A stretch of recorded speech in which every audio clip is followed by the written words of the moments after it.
అందరికీ నమస్కారం.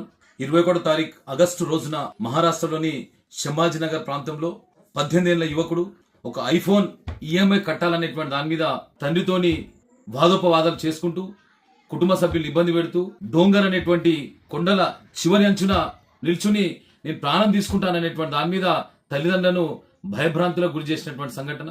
తండ్రి ఎంత బతిమలాడుతున్నా, తల్లి ఎంత బతిమలాడుతున్నా, చుట్టూ ఉన్న వాళ్ళందరూ కూడా ఎంత బతిమలాడుతున్నా ఐఫోనే నాకు ముఖ్యం, ఈఎంఐ కట్టాలనేటువంటి దాని మీద చాలా ఇబ్బందికరమైనటువంటి పరిస్థితిలో తండ్రి పట్టుకుందామనేటువంటి దాని మీద, కొడుకును గుంజుదామనేటువంటి దాని మీద ఇచ్చేసినప్పుడు బ్యాలెన్స్ అయిపోయి ఇద్దరు కూడా మరణించినటువంటి సంఘటన.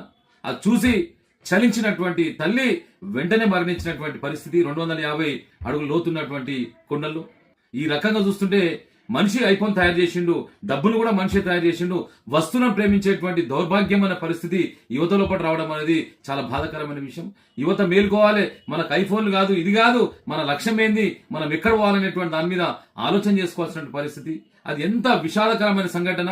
యావత్ యువతర లోకాన్ని కూడా ఆలోచింపజేసేటువంటి సంఘటన. ఒక ఐఫోన్ గురించి, ఒక మనిషి తయారు చేసినటువంటి ఐఫోన్ గురించి 3 ప్రాణాలు పోయినాయి అంటే అది ఎంత బాధాకరమైన విషయం అనేటువంటి దాన్ని కూడా యువతరం కూడా ఆలోచన చేసుకోవాలి.